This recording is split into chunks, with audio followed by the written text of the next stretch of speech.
we've talked with Ginny about the end of the summer gardening and the garden season winding down. Now, you might be looking for ways to use all that leftover fruit and veggies. And as we start looking toward the fall, many people might start canning many of those items. There's a tool that can make that process a little easier. Brian Spyros introduces us to the Squeezo. Well, this afternoon we are at Kitchen & Company in Lewis, and today we're going to be talking about something called the Squeezo. What's that all about? We're going to fill you in. And here now, my friend Tracy Toth, who is with Kitchen & Company. To give you a squeeze. We're going to give a squeeze. There you go. Okay. Squeeze. There, all that's right. your Squeezo. So the Squeezo. People at home are probably wondering, what exactly is it? Yeah. Well, some of you viewers might actually recognize it from their mother's or grandmother's kitchen counters from years ago. They might even have one of their own from their grandmother or mother.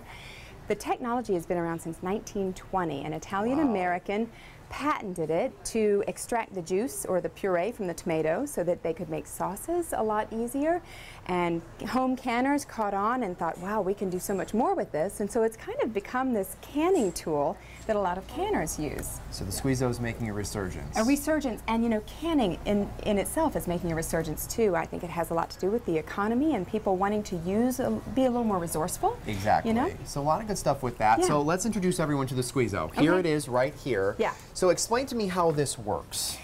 Really easy. You've got your hopper up top. You just quarter your, today we're going to demonstrate the tomatoes. So you quarter the tomatoes. You don't have to take anything but the bad spots off.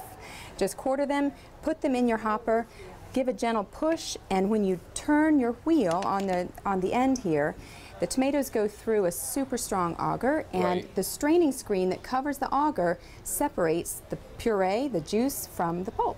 Got it. And we already started doing this. Now, basically, you go through, we're going to start doing this. I'll add more. By using the Squeezo, it eliminates a tremendous and tedious step for the people who have to can. A huge step. For anybody who cans a lot of tomatoes, and for me, that means quarts and quarts of tomatoes. What I used to have to do was get the tomatoes, quarter the tomatoes, steam or cook them down on the stove in a great big pot, which heats up the kitchen, and then you take that and you have to put it through a manual strainer. So you're doing this process manually. It takes a lot more time, it's a lot more effort, and a lot more cleanup. This is going to get you to that next step so much quicker. It certainly is. And we saw, and you saw there no seeds or anything went down into the puree here, and then all of the debris, the remnants of the tomatoes just going up. Yeah, right, and put that debris or whatever you call it, the remnants, right into your compost pile. Now, basically, so once you've done all this, we can take this, and then you can put it into the can. Put it right into your quart or your pint jars, whatever you want to do with it. Now think of this as your step one. A lot of people who really go crazy with the canning, I for one, I've made homemade ketchup, homemade barbecue sauce, pasta sauce, salsa, anything that has the tomato puree base.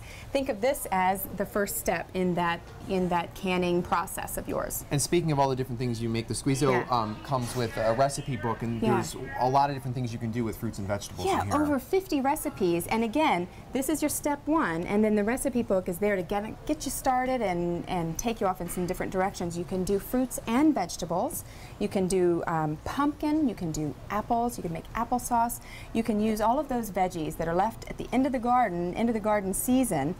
Cook those down, steam them, soften them up, send them through your Squeezo, and make a great vegetable juice. And we should mention, you just said apples. We have some here. You recommend that with the apples and carrots, the harder fruits and vegetables, you should prep them first before putting them through the Squeezo. Exactly. Why is that? Exactly. It just makes it easier to process, and the Squeezo, it'll take care of everything that you send through it. All right, and the other thing we should mention, it's made in the USA. Made in the USA since it was incorporated. I mean, 1920 is so that's really great. So it's been around for a long time. All right, so everyone's probably looking at this. We just put the tomatoes through. How's the cleanup? The cleanup is really easy. All of these parts detach really easily.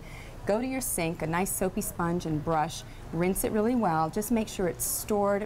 When you go to store it, make sure it's super dry for your next season's usage. Right, obviously, but you get a lot of use out of it, and it saves you time, and who doesn't like that? Time, and I tell you what, with canning making such a resurgence, it's a great implement to have on hand. All right, so a lot of great information. Tracy, thank you very much. We really appreciate it. And of course, if you would like more information on the Squeezo or Kitchen & Company, go to our website, delmarvalife.com, and click on the Show tab. Well, up next on Delmarva Life, just how long does it take to change your eating habits? We're going to get you started and show you how easily you can drop 10 pounds. Seriously. But first, here's a look at what's coming up in the news on First at 5 at Fox 21 and later on WBOZ News at 6.